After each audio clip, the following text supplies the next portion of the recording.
Captain Happy from the Can Do Kids Club, and today I'm talking to TV presenter and racing car driver Grant Denyer. Welcome to Attitude TV, Grant. Thank you, Captain Happy. Yeah, survey says it's wonderful to be here. What is the best thing you've achieved so far and why? Good question, Captain Happy. Best thing I've achieved so far, I reckon, is I've achieved my dreams, to be honest. When I was a little kid, all I really wanted to do was be a racing car driver. And through a lot of persistence and trying lots of different things and failing a number of times, it eventually came about. And sometimes you've got to fail many times before you get what you want. So failing is something that you shouldn't look at and worry about. It's cool to make mistakes. Mistakes are the best part about learning, because you always end up being better at what you do because you've learnt how not to do it. Does that make sense? So, living my racing car dream, and then I did my first race driving in the biggest car race in the country, which is the Bathurst 1000. That was possibly, the coolest moment, of my racing career, which I was very, very proud of. And then there's TV, so there's two parts of my life that I'm very proud of. Good. And where did you get your can-do attitude from? I think I got a lot of it from my mum and dad. My dad always told me never be afraid to ask someone how to do something better. Often people are too afraid how to ask for advice because they're afraid that someone might think they're silly or dumb. But the best thing you can do is ask somebody how to do something, because otherwise it'll take you forever to learn how to do it on your own, or you might never learn it. So although sometimes it feels a bit awkward to ask somebody, excuse me, how do I do this? For that 1 second of feeling silly, you then have a lifetime of knowledge, and you'll remember that forever, that bit of advice. So the one thing that I reckon is the most important thing is never be afraid to ask somebody how to do something, how to get somewhere, how to do something better, how to improve, and make themselves better. Because at the end of the day, the better you can make yourself in lots of different ways, the better you'll be. The further you'll go, the more fun you'll have, the better life will be. What challenges did you face in primary school and how did you overcome them? School was a bit tough for me. I went to a very, very, very, very big school. It was the biggest school in the southern hemisphere at that time, and it was pretty scary for me because I came from the country, from a real quiet, tiny little place to a big school where I was a bit intimidated. I was a bit afraid. So what I learnt to do was I just learnt how to mix with different kinds of people. Not just one type of people or one particular group, not just the cool kids or the sporty kids or the nerdy kids or whatever. I always spent time with everybody. And then that way I got to learn more about them, and I got to learn more about myself.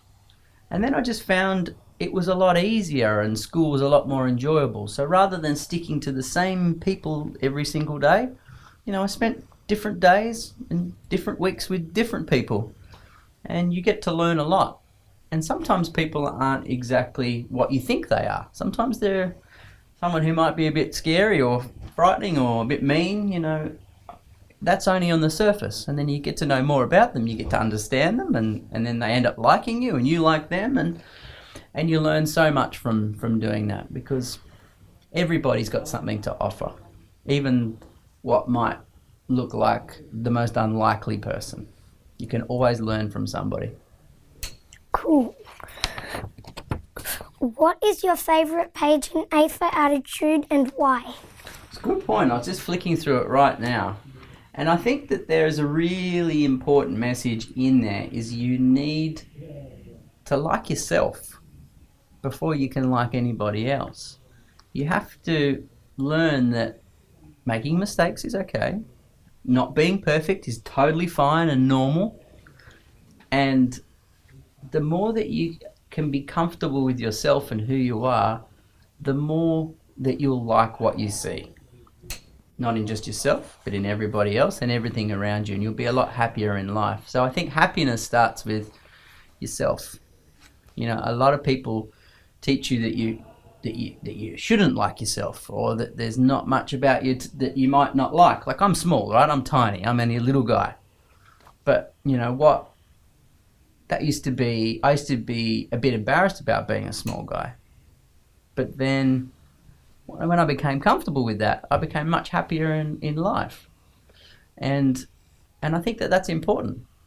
So I think looking yourself in the mirror every single day and saying, you know what, Grant, I like you. You're doing the best you can. You're giving it a good try. And then that little bit that you tell yourself makes you feel so much better that you feel better about everybody else. Before you can love everybody, you got to love yourself. And finally, what is your message to children who are watching this video now? Good question. I think it's good to have a goal. It's good to look to the future and think about what you'd like to be down the track. But it's also really important to enjoy what you're doing right now and the people you are with. So while you might want to be a footballer, or you might want to be a doctor or a racing car driver or a TV host, always have that long-term dream, because in every step of the way in your life, as long as you've got that dream, you'll more than likely be taking steps towards it, whether you know it or not. But always try and remember that where you are right here, right now, make the most of that. Have fun with the people you're with. Love the people that you're around. And then still have that goal. And then that's the best of both worlds. Because some people have the goal, but are so busy focusing on the goal, they don't really have fun with what they're doing right now.